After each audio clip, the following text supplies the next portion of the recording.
के एक छोटे लड़के को दिखाते हुए जो हाथों में कुछ लेकर लगातार अपने घर की तरफ भागते हुए चला जा रहा था। दरअसल जैक की सिस्टर काफी बीमार होती है, इसीलिए उसके भाई और उसकी मदर ने जैक को एक काम दिया था कि वो उनके यहाँ की गाय लेकर उसे बेच दे और कुछ पैसे लेकर आ जाए, जिससे कि वो अपनी बहन का इलाज करा सके। लेकिन जैक जब गाय को बेचकर आता है तो उसने पैसों के बदले छोटे छोटे बीन्स ले लिए थे। अपने हाथ में मौजूद बहुत सारे बीन्स वो अपने भाई और अपनी मदर को दिखा रहा था। लेकिन जैक का भाई विल इस पर बहुत ज्यादा गुस्सा हो जाता है, क्योंकि इस गलती की वजह से वो अपनी बीमार बहन को ठीक नहीं कर पाएंगे और कुछ समय के अंदर ही जैक और विल की बहन की मृत्यु भी हो जाती है। उनकी मदर भी कुछ समय बाद इस सपने से उभर नहीं पाई और उन्होंने भी अपनी जान दे दी। तब से ही जैक और विल ये दोनों भाई अकेले रहा करते हैं और अपना सर्वाइवल अकेले ही देखते हैं। अब हमें यहाँ कई साल बाद का समय दिखाया गया जहाँ पर जैक और विल काफी बड़े हो गए थे। वो दोनों तो लगातार ट्रेवल करते हुए एक गाँव के अंदर आ गए, जहाँ का मेयर उन दोनों को अपने पास बिठाकर एक इम्पोर्टेंट बात बता रहा था। दरअसल मेयर और उसका पूरे गांव के लोग एक ऐसी चुड़ैल से परेशान थे जो लोगों पर हमला करके उन्हें बहुत बुरी तरीके से घायल कर देती। इसलिए सभी गांव वाले ये मांग कर रहे थे कि उस विच को यहाँ से भगा दिया जाए और इसीलिए मेयर ने जैक और विल को यहाँ पर बुलाया होता है ताकि वो अपनी इन्वेस्टिगेशन करे और उस विच को यहाँ से भगा दे। जैक विल ने तो सारी की सारी बातें एक बुक पर लिख ली होती है कि किस तरीके से वो विच लोगों पर हमला करती है और अपना अंदाजा लगाने लगी कि आखिरकार उस विच की कमियां क्या हो सकती हैं। जैक और विल अब सभी लोगों की बात मानकर उस विच को पकड़ने के लिए रेडी हो जाते हैं, लेकिन उन दोनों ने इस काम के लिए मेयर से काफी सारे पैसे मांगे। हालांकि शुरुआत में मेयर इस बात के लिए मना कर देता है, लेकिन उसे अपने गांव वालों की फिक्र जो थी, उसे किसी भी हालत में विच को यहाँ से भगाना था, इसीलिए जैक और विल की मांगी पूरी ही करनी पड़ी। जैक और विल अपने सारे सामान लेकर उस फैक्ट्री के अंदर चले जाते हैं जहाँ पर वो विच रहा करती थी और आने जाने वाले लोगों को घायल करती थी। जैक और विल के पास अलग अलग टाइप के हथियार होते हैं, जैसे कि एक क्रॉसबो, तलवार और कई सारी गन्स। ये सारी चीजें उन्होंने कई सारे दुश्मनों से लड़ते हुए जमा की थी, जो आज बहुत ही अच्छी तरीके से यूज में आ रही हैं पैसे कमाने के लिए। यहाँ वो सभी लोग हमले की प्लानिंग कर ही रहे थे, लेकिन तभी अचानक उनके ठीक सामने वही खतरनाक विच आ जाती है, जिसने कि तुरंत ही सारे लोगों पर हमला करना स्टार्ट कर दिया। हालांकि जैक और विल के हाथ में जो गन होती है वो उसकी मदद से विच को मारना चाहते थे, लेकिन विच के पास कुछ ऐसी रचनात्मक शक्तियां थी जिससे कि वो उन्हें अपनी जगह पर रोक कर एक दूसरे पर फायर करने पर मजबूर करती। लेकिन जैक और विल को ऐसे दुश्मनों से लड़ना काफी पसंद था और इतने साल बीत जाने के बाद उन्हें काफी एक्सपीरियंस भी हो चुका होता है। इसीलिए विल ने अब तुरंत ही अपने बॉडी को रिलीज किया और गन की मदद से लगातार विच के ऊपर फायर करने लगे। जैक भी पीछे नहीं हटता और वो अपने भाई की मदद करने के लिए उस विच पर हमला करने लगा। इस लगातार हमले के कारण वो विच पूरी तरीके से डिस्ट्रॉय हो गई। उसके बॉडी के टुकड़े जब नीचे गिरते हैं तो वो स्नेक्स में कन्वर्ट हो गए थे। यहाँ मेयर और गाँव वालों को भरोसा दिलाने के लिए कि उन लोगों ने विच को मार दिया है, वो तो विच के डिस्ट्रॉय करने के बाद बॉडी में से निकले हुए उन सारे सांपों को इकट्ठा कर लेते हैं और यहाँ पर विल आदेश देता है कि कुछ सांपों को यहाँ से दूर लेकर जाया जाए और फेंक दिया जाए नदी के दूसरी तरफ, जहाँ से ये विच वापस नहीं आ सकती। लेकिन यहाँ पर एक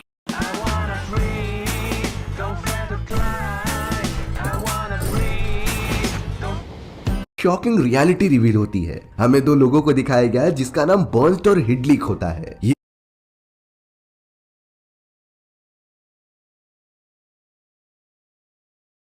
दोनों जैक और विल के लिए काम करते थे, जो कि प्राइज मनी में से थोड़ा सा पैसा इन्हें भी देना पड़ेगा, क्योंकि बर्न्स्ट और हिडलिक और कोई नहीं बल्कि वो लोग होते हैं जो उस विच को कंट्रोल कर रहे थे। यानी कि इस गांव में और इस कारखाने में जो विच लोगों को परेशान करती थी, ये पूरा खेल जैक और विल ने ही बनाया था ताकि लोग परेशान हो जाए और मेयर इससे डर के मारे हमें पैसे दे ताकि हम इस विच से लोगों की सुरक्षा करें। और इसी तरीके से जैक और विल अलग अलग गाँवों में जाते और वहाँ अपना आतंक फैलाकर उन्हीं से पैसे लेते। ये प्लान उनका बहुत ही अच्छी तरीके से चल रहा होता है और अब तक उन्हें काफी मुनाफा भी हो गया था। लेकिन यहाँ जेक, जिसने की काफी अच्छी पढ़ाई की थी और उसने अपने भाई के कहने पर इन सारे भूतों और विचेस का डिजाइन क्रिएट किया था, उसे बिल्कुल अच्छा नहीं लगता कि हम लोग इस तरीके से लोगों के साथ धोखा कर रहे हैं। लेकिन विल उसे समझाता है कि अगर तुम नॉर्मल जॉब करोगे तो तुम अपने पालन पोषण के सिवाय ज्यादा कुछ कर ही नहीं पाओगे। ये हम डर का बिजनेस कर रहे हैं, चाहे इसके मिडल में कोई भी चीजें आए, हमें आगे बढ़ते ही रहना चाहिए क्योंकि ये हमारे सर्वाइवल का सवाल है। अब हमें यहाँ फॉरेस्ट के अंदर एक लड़की दिखाई जाती है जिसने की रेड कलर के कपड़े पहने थे।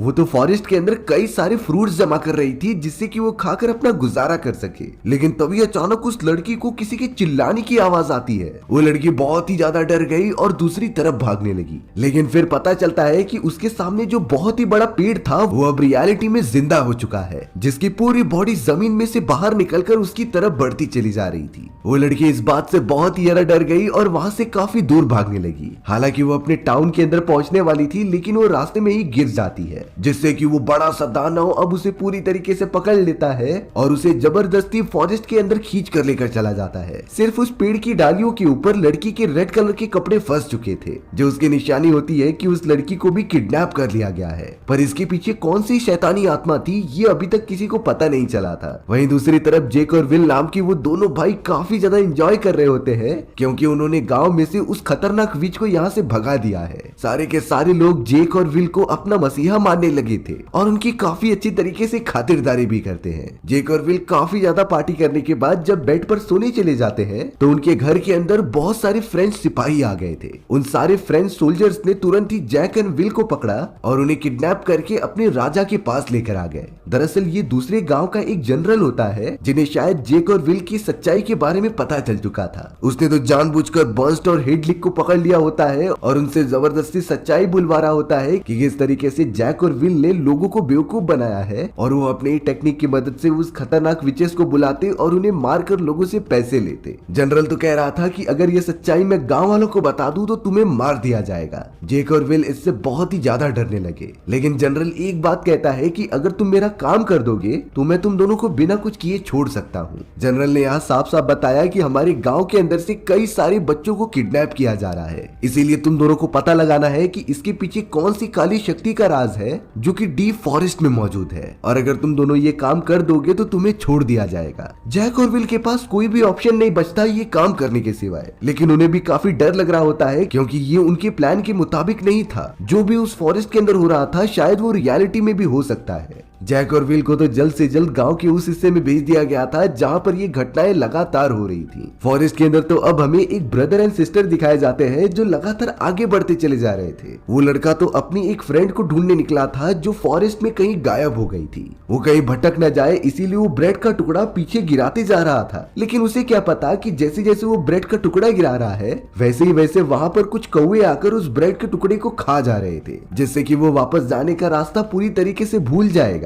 वो लड़का धीरे धीरे आगे तो चला जा रहा था, लेकिन उसकी बहन पीछे ही रह गई। तभी अचानक उस लड़की के साथ कुछ मैजिकल चीजें होती हैं। उसका जो एक छोटा सा कपड़ा था वो हवा में उड़ने लगा और पानी के एक रास्ते पर पत्थर के पास आ गया। उस कपड़े को हटाते ही अचानक उसके अंदर से कई सारे कीड़े निकलने लग जाते हैं जो धीरे धीरे उस जगह पर फैल गए थे, और अब हमें वो बड़ा सा राक्षस दिखाया गया जो बच्चों को शायद किडनैप करता है, यानी कि उसने उन दोनों बच्चों को भी किडनैप कर लिया। जैक और विल भी उस गांव के अंदर आ चुके थे, जिससे कि गांव वाले शुरुआत में अपना दुश्मन समझ रहे होते हैं, लेकिन फिर एक लड़के ने बताया कि जैक और विल बहुत ही बड़े सुपर हीरो हैं। उन्होंने पास ही वाले गांव में एक विच को खत्म किया जो लोगों को परेशान कर रही थी, और ये सारी बातें सुनने के बाद सभी गांव वाले मान जाते हैं कि जैक और विल उनकी मदद करेंगे। अब यहाँ जैक और विल के पास भी कोई और ऑप्शन नहीं था। अगर वो दोनों वापस जाएंगे तो जनरल उसे जान से मार देगा, उससे अच्छा कि वो इन सारे गांव वालों की मदद करे। जैक और विल ने सबसे पहले गांव वालों से कह दिया था कि हमें फॉरेस्ट को अच्छी तरीके से जांच पड़ताल करनी होगी, इसके लिए हमें तुम्हारे गांव के किसी एक आदमी को दे दो जो हमें गाइड कर सके।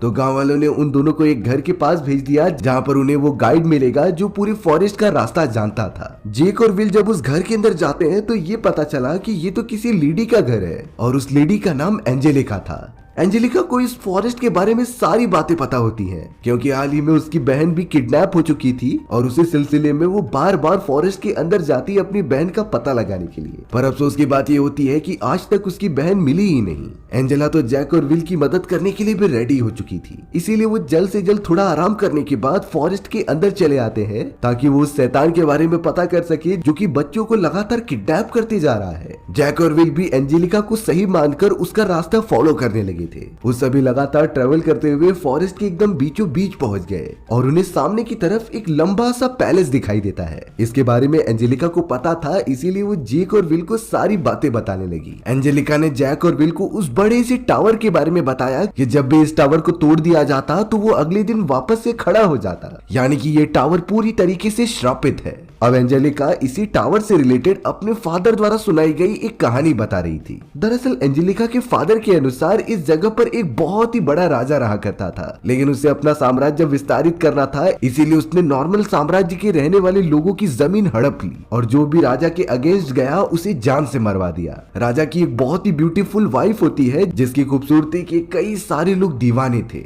लेकिन साथ ही साथ राजा की वाइफ काफी ज्यादा क्रूर होती है। वो लोगों पर अत्याचार करना काफी पसंद किया करती थी, लेकिन एक दिन अचानक पूरे साम्राज्य में एक ऐसी बीमारी फैल गई जिससे कि सभी लोग एक एक करके मारे जाने लगे। हालांकि रानी अपनी सुंदरता को पूरी तरीके से बचाना चाहती थी, इसीलिए उसने गांव के बीचों बीच एक बड़ा सा पैलेस बनाया और वो उसके टॉप पर जाकर रहने लगी। लेकिन रानी को ये बिल्कुल भी नहीं पता था कि वो बीमारी तो हवा की वजह से फैल रही है, इसीलिए वो खतरनाक बीमारी रानी को भी हो गई और उसकी पूरी चमड़ी एकदम से खराब होने लगी थी। कुछ ही समय के अंदर रानी की सुंदरता इतनी ज्यादा बेकार हो जाती है कि वो पहचान में नहीं आ रही थी और एक एक करके उन लोगों ने आत्महत्या करके अपनी जान दे दी। तब से ये कहा जाता है कि रानी की आत्मा इस पूरे पैलेस के चारों तरफ घूमती है और भी खतरनाक डार्क मैजिक और शक्तियों से ये फॉरेस्ट घिरा हुआ है, इसीलिए हमें बहुत ही सावधानी से आगे बढ़ना होगा और अपने प्लान में कामयाब होना होगा। एंजेलिका से बातें करने के बाद ये पता चलता है कि एंजेलिका के फादर उसकी बहन को बचाने के लिए इस फॉरेस्ट में जरूर आए थे,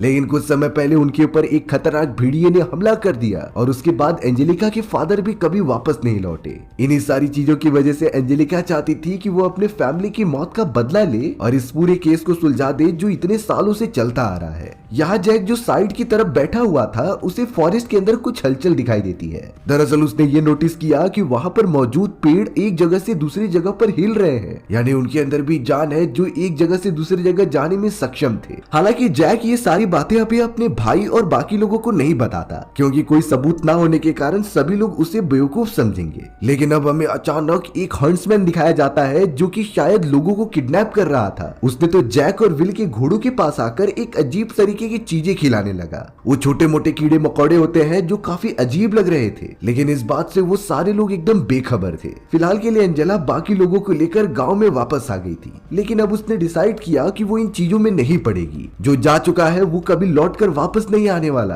एटलीस्ट वो अपनी जान सुरक्षित रखे और इस गांव में किसी भी तरीके से सरवाइव करती रहे। हमें यहाँ अब अस्तबल में दिखाया गया कि जिस घोड़े को हंट्समैन ने कुछ अजीब तरीके के कीड़े खिलाए होते हैं वो बहुत ही अजीब तरीके का बिहेव करने लगा था। रात का समय होता है जहाँ पर एक छोटा लड़का लालटेन लेकर आगे बढ़ रहा था, क्योंकि उसे अस्तबल में से काफी अजीब तरीके की आवाजें आ रही थी। जैसे ही वो लड़का उस खतरनाक घोड़े के पास आता है जिसके ऊपर हंट्समैन ने कुछ जादू किया था, वो घोड़ा अपने मुंह से बहुत सारे मकड़ी की जाल निकालकर उस छोटे बच्चे पर हमला करने लगा और उसे पूरी तरीके से खींचते हुए अपने मुंह के अंदर डालकर खा गया। आखिर ये किस तरीके का काला जादू है ये तो सिर्फ फॉरेस्ट में जाकर उस हंट्समैन से ही पता चलेगा। उस बच्चे की आवाज सुनकर सारे के सारे लोग, यहाँ तक कि एंजेलिका भी जग गई और वो लगातार उसी घोड़े का पीछा करने लगे होते हैं जो फॉरेस्ट के अंदर भागता चला जा रहा था। एंजेलिका के साथ और भी उसके कई सारे सिपाही दोस्त आते हैं जो उसकी मदद करना चाहते थे, लेकिन रास्ते में उनके ऊपर वही बड़े बड़े पेड़ों की टहनियां हमला करने लगी। ये पूरा एक काला जादू था जो कि उसी खतरनाक हंट्समैन ने चारों तरफ फैलाया होता है। हालांकि एंजेलिका के बहुत सारे साथी बीच में ही फंस गए थे, लेकिन एंजेलिका बहुत ही बहादुरी दिखाते हुए सीधा उस घोड़े के पास जाती है और वहां से किडनैप किए गए बच्चे को बचाने की कोशिश करती है।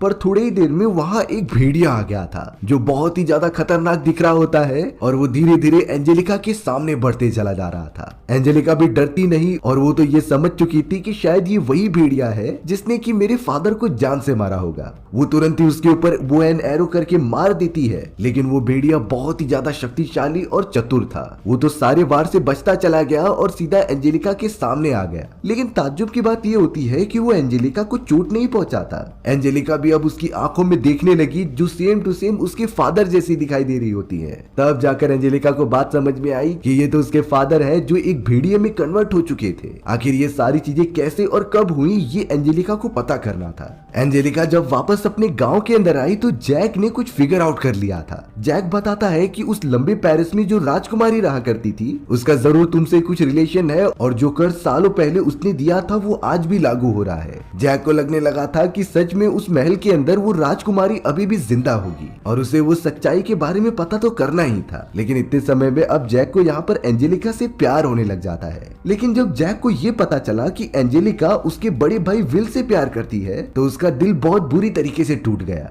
जैक तुरंत ही घोड़े पर सवार होकर उस पैलेस की तरफ जाने लगा अपने सवालों का पता लगाने के लिए। विल को भी जब ये बात पता चली कि जैक मुझसे गुस्सा हो चुका है तो वो भी उसके पीछे पीछे भागा चला गया। वो दोनों अपने ही डेस्टिनेशन की तरफ बढ़ रहे थे लेकिन पता नहीं उन्हें कोई जवाब मिलेगा भी कि नहीं। अब हम यहाँ साशा नाम की एक लड़की को देखते हैं। साशा तो एक कुएं के पास पानी निकालने का काम किया करती थी, लेकिन तभी वो कुएं के पास एक कौवे को देखती है जो कि अब डीप कुएं के अंदर गिर चुका था। साशा चाह रही थी कि वो किसी भी तरीके से उस कौवे को बाहर निकाले, नहीं तो उसकी जान चली जाएगी। पर साशा जैसे ही कुएं में से पानी निकालने गई तो उसके ऊपर काफी सारी कीचड़ गिर जाती है। लेकिन ये कोई नॉर्मल कीचड़ नहीं थी। ये कीचड़ जैसे ही साशा के चेहरे पर गिरती तो उसकी आंख और उसके मुंह दोनों ही निकलने लगे थे। देखकर ऐसा लग रहा था कि ये कोई काला जादू है जिससे कि साशा का पूरा चेहरा एकदम से गायब हो गया था। सिर्फ और सिर्फ इतना ही बात नहीं, बल्कि अब तो कुएं के अंदर से एक अजीब तरीके का कीचड़ में लथपथ छोटा सा क्रिएचर आ जाता है। वो छोटा सा क्रिएचर साशा की आंखें और मुंह अपने बॉडी में लगाकर लगातार उसकी तरफ बढ़ते चला जा रहा था ताकि उसे पकड़कर जान से मार दे। हालांकि जब ये सारी चीजें गांव के आसपास वाले लोग देखते हैं तो उन्हें अपनी आंखों पर विश्वास नहीं होता। जो लोग भूत प्रेतों और काले जादू में विश्वास नहीं करते थे उन्हें भी अब सच्चाई का पता चल जाता है। वो सभी तो कीचड़ वाले क्रिएचर पर फायर भी करते जा रहे थे, लेकिन उस क्रिएचर को कुछ नहीं होता, बल्कि वो तो वापस से रीजनरेट हो जाता है। एंजेलिका भी वहां पर आकर उस मॉन्स्टर को रोकने की कोशिश करती है,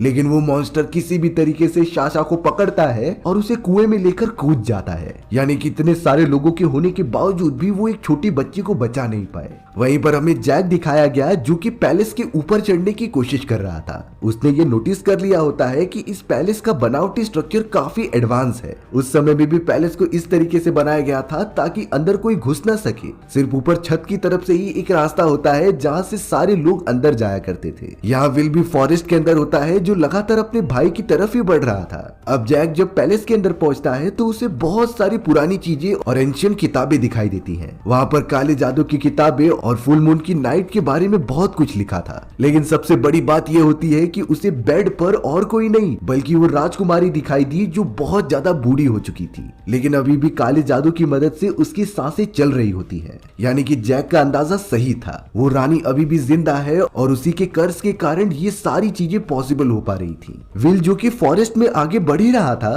तभी उसे एक नदी के किनारे साशा दिखाई देती है जो कुएं से ट्रेवल करते हुए यहाँ पर आ चुकी थी। विल साशा को बचाने के लिए तुरंत ही उस जगह पर चला जाता है, लेकिन तभी अचानक वहाँ वही हंटमैन आ गया था जिसने कि साशा के बॉडी पर कुछ काला जादू किया और उसके पूरी बॉडी को कवर कर दिया एक लेयर से। विल साशा को बचा पाता है। इससे पहले हंटमैन ने साशा की पूरी बॉडी को एक कॉफिन में कवर कर दिया और उसे ट्रांसफर कर दिया किसी अनजान जगह पर। विल चाह कर भी साशा को बचा नहीं पाता जो उसके गांव की ही एक बच्ची थी। विल को बहुत ज्यादा गुस्सा आता है उस हंट्समैन के ऊपर और अब विल सीधा चला गया था अपनी जान की परवाह किए बिना उस हंट्समैन से लड़ाई करने के लिए। लेकिन यहाँ विल जैसे ही हंट्समैन के थोड़ा सा पास गया तभी वो वहां से गायब हो जाता है। यहाँ जैक जो कि पैलेस में अभी भी मौजूद था उसके बारे में अब सोई हुई रानी को पता चल जाता है, इसीलिए वो धीरे धीरे उठकर जैक को अपने मिरर वर्ल्ड में फंसाने की कोशिश कर रही थी। उस मिरर वर्ल्ड में ये राजकुमारी जो इतनी बदसूरत होती है वो एकदम ब्यूटीफुल दिखाई दे रही थी जो कि आंखों का छलावा था। दरअसल वो जैक को अपने वश में करना चाहती थी और उसके ब्लड की मदद से खुद जवान होना चाहती थी। लेकिन यहाँ जैक फंसता नहीं और वो तुरंत ही उसकी कब्जे में से आजाद होकर वहां से भागने लगता है। रास्ते में उसे विल भी मिल गया था जो जल्द से जल्द साशा को वहां से उठाते हैं और वहां से काफी ज्यादा दूर भागने लगते हैं। वो दोनों किसी भी तरीके से साशा को गांव में वापस तो लेकर आ गए थे, लेकिन साशा फिर भी उठ नहीं रही थी क्योंकि अब उसे रानी के श्राप से कनेक्ट कर दिया गया है और रानी जब तक उसकी बलिदान नहीं चढ़ा देती तब तक ये श्राप खत्म नहीं होगा, क्योंकि रानी के पास अनलिमिटेड लाइफ जीने की एबिलिटी थी। लेकिन ये एबिलिटी एक्वायर करने के लिए उसकी खूबसूरती कभी वापस नहीं लौटेगी। और जैक ने जिस तरीके से वहां पर काले जादू की किताबें देखी और 12 डॉट्स के साथ उस मून की रात को इमेजिन किया तब वो समझ जाता है कि जरूर रानी 12 लोगों की बलिदान देकर अपनी उस सारी ब्यूटीफुलनेस को वापस लाना चाहती है उस फुल मून की रात को। साशा भी उन बलिदानों में से भी एक थी जो उसके कर्ज को पूरा करने में मदद करेगी। जैक और विल को ये सारी बातें समझ में में तो आ गई थी और उसने एंजेलिका और बाकी गांव वालों को भी बता दिया था, पर अब उस जगह पर जनरल आ जाते हैं जिन्हें की इन बातों पर बिल्कुल भरोसा नहीं होता। वो तो अभी भी समझ रहे थे कि इस पूरे काम में जैक और विल का ही हाथ है, जो लोगों को बेवकूफ बनाकर हमसे पैसे ले रहे हैं। इसीलिए अब जनरल ने अपने सैनिकों से कहकर उस पूरे फॉरेस्ट और पैलेस के अंदर आग लगा दी और साथ ही साथ जैक और विल को उसी आग के अंदर बांध कर रख दिया जिससे कि वो जलकर मारे जाए। लेकिन एंड मोमेंट पे वहाँ एंजेलिका आ जाती है जिसने कि जैक और विल को बचा लिया। वो तो उन दोनों को लेकर लगातार आगे बढ़ने लगी उस जगह से बाहर निकलने के लिए, लेकिन फॉरेस्ट के अंदर इतनी ज्यादा आग लगने के कारण वो दोनों बिछड़ जाते हैं। और तो और उस जगह पर वो खतरनाक भेड़िया आ चुका था जो कि एंजेलिका के फादर होते हैं, लेकिन इस बार पता नहीं कि वो एंजेलिका पर हमला कर रहे थे। धीरे धीरे वो अपने इंसानी रूप में आते हैं तो फिर हमें पता चला कि ये और कोई नहीं बल्कि वही हंट्समैन था जो शुरुआत से ही गांव के सारे बच्चों को किडनैप करते आ रहा है। यहाँ पर एंजेलिका के फादर अब अपनी बेटी को एक शॉर्ट स्टोरी बताते हैं कि जब वो जंगल के अंदर बच्चों को ढूंढने आए थे तो उनकी हालत काफी ज्यादा खराब थी, पर इस पूरे कंडीशन में जब एंजेलिका के फादर की जान खतरे में थी तो उस रानी ने ही उसे बचाया था। रानी ने तो काले जादू की मदद से एंजेलिका के फादर को काफी सारी शक्तियां दी, लेकिन उसके बदले एक चीज मांगी कि वो किसी भी तरीके से रानी की ब्यूटीफुलनेस वापस लौटा दे और इसके लिए सिर्फ 12 बच्चों का बलिदान दिया जाएगा जिससे कि उसकी पूरी शक्तियां वापस आ जाए और वो पूरी तरीके से ब्यूटीफुल बन जाए। तो रानी की इसी कर्ज को पूरा करने के लिए एंजेलिका के फादर कोशिश कर रहे थे कि वो बच्चियों को किडनैप करके उस रानी को लौटा दे जिससे कि उसका कर्ज पूरा हो जाएगा। लेकिन सबसे ज्यादा शॉकिंग बात तो ये हुई कि एंजेलिका के फादर खुद अपनी बेटी को भी बारवा शिकार बनाना चाहते थे ताकि रानी ने जो शक्तियां दी हैं उसका वो एहसान चुका सके। एंजेलिका को जब ये बातें समझ में आ गई तो वो लगातार भागते हुए नदी में गिर जाती है। विल और जैक जैसे ही एंजेलिका को बचाने जाते ही हैं तभी हंट्समैन पानी को पूरी तरीके से बर्फ में कन्वर्ट कर देता है जिससे कि एंजेलिका उसी बर्फ के अंदर फंस गई। विल तो बहुत कोशिश कर रहा था एंजेलिका को बचाने की, पर अब एंजेलिका के फादर अपनी बेटी को काले जादू की मदद से सीधा ट्रांसफर कर देते हैं कॉफिन के अंदर। वहीं जब महल में मौजूद बूढ़ी रानी को ये पता चलता है कि फॉरेस्ट में आग लग चुकी है तो वो अपने काले जादू की मदद से काफी तेज फूंकती है जिससे कि फॉरेस्ट में आंधी आ गई थी और वो पूरी की पूरी आग बुझ जाती है। जनरल जो कि अपने सैनिकों के साथ वहां पर खड़ा हुआ था वो ये चीजें देखकर एकदम शॉक रह जाता है क्योंकि वो भी भूत प्रेतों और ब्लैक मैजिक के बारे में नहीं मानता था। उसे तो अभी भी यही लग रहा होता है कि जैक और विल जो दोनों भाई है वही ये सारी चीजें कर रहे हैं हमें डराने के लिए। इसलिए जनरल ने अपने सारे सैनिकों को कह दिया कि जैक और विल को ढूंढो, अगर वो हमें मिल जाए तो हम उन दोनों को जान से मार देंगे जिससे कि ये पूरी कहानी खत्म हो जाएगी। लेकिन यहाँ सारे सोल्जर्स इतना ज्यादा डर चुके थे कि वो फॉरेस्ट से काफी ज्यादा दूर भागने लगते हैं। इसीलिए अब जनरल खुद ही अपने कुछ सैनिकों के साथ फॉरेस्ट के अंदर चले गए ताकि वो दोनों भाइयों को खत्म कर दें। जैक और विल किसी भी तरीके से उस पैलेस से बाहर तो निकल जाते हैं, लेकिन अब उनके ठीक सामने जनरल और उसके कई सैनिक मौजूद थे जो उन दोनों के ऊपर गन पॉइंट करके रखते हैं। लेकिन यहाँ जनरल के साथ काम करने वाला कैविल्टी नाम का एक आदमी तुरंत ही उनके अगेंस्ट खड़ा हो जाता है और विल और जैक को बचाने के लिए आगे बढ़ता है। जनरल को ये बात बिल्कुल भी अच्छी नहीं लगती, इसीलिए उसने कैविल्टी पर ही सबसे पहला हमला किया और गोली लगने के कारण कैविल्टी वहीं गिर जाता है। पर जैक और विल इस तरीके से हार तो नहीं मानने वाले थे। वो दोनों तुरंत ही जनरल और बाकी सैनिकों के ऊपर हमला कर देते हैं और उनसे बचने की कोशिश करते हैं।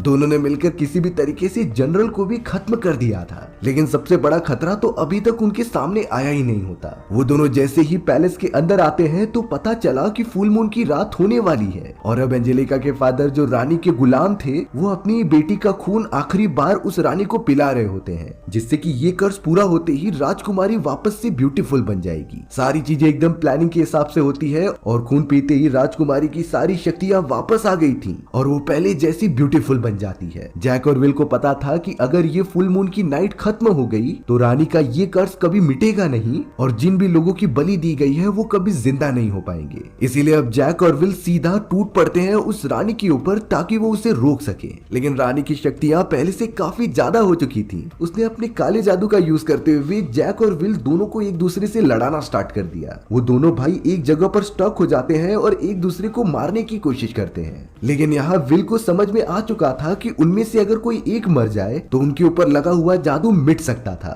और उसे अपने भाई जैक पर भरोसा होता है कि सिर्फ उसे ही पता है कि ये कर्ज कैसे तोड़ा जा सकता था और रानी को अपने मकसद में कामयाब होने से कैसे रोका जाता है। इसीलिए विल ने जानबूझकर उस तलवार को अपनी बॉडी में घुसा दिया और वहीं पर गिरकर अपना दम तोड़ दिया। जैक रानी द्वारा दिए गए श्राप से पूरी तरीके से आजाद हो जाता है और एक कोने में जाकर बैठ जाता है। रानी के सामने यहाँ विल की डेड बॉडी पड़ी थी, इसीलिए अब रानी ने सोचा कि वो एंजेलिका के फादर को अपना हंट्समैन बनाने के बजाय विल जैसे नौजवान योद्धा को अपना नया गुलाम बनाएगी। इसीलिए रानी ने अपना पूरा काला जादू एंजेलिका के फादर की बॉडी से निकाला और उसे विल की बॉडी में ट्रांसफर कर दिया, जिससे कि विल वापस से जिंदा हो जाता है। एंजेलिका के फादर के ऊपर लगाया हुआ जादू हटते ही वो काफी कमजोर हो चुके थे और एकदम मरने की हालत में हो जाते हैं, क्योंकि इसी शक्तियों ने उन्हें जिंदा करके रखा था। यहाँ अब रानी विल को किस करके अपने पूरे कर्ज को हमेशा हमेशा के लिए परमानेंट करना चाहती थी, लेकिन जैक को यहाँ पर फिगर आउट करने के बाद ये पता चला कि उस राजकुमारी की कमियां उस मिरर में मौजूद है, जिसके अंदर वो हमेशा खुद को देखा करती थी।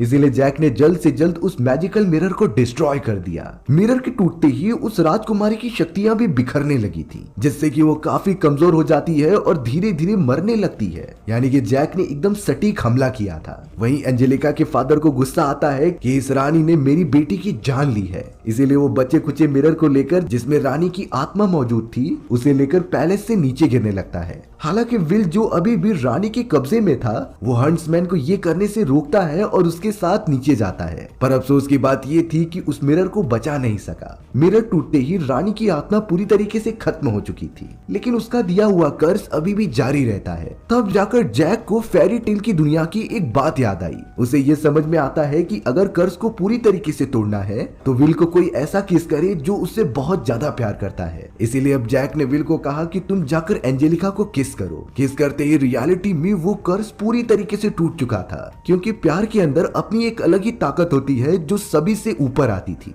इस कर्ज के पूरी तरीके से टूटने के बाद जितने भी बच्चों की बलिदानी दी गई होती है, वो सभी के सभी नॉर्मल हो गए थे और अपने गाँव में यानी कि पेरेंट्स के पास वापस आ गए थे। जैक और विल ने बहुत ही अच्छा काम किया होता है और अब विल तो एंजेलिका के साथ एक नई जिंदगी गुजारने के लिए आगे बढ़ रहा था। वो गांव अब पूरी तरीके से आजाद था और वहां पर कोई उनके ऊपर राज करने वाला भी नहीं है, यानी कि वो अपने मन मुताबिक अपनी जीवन शैली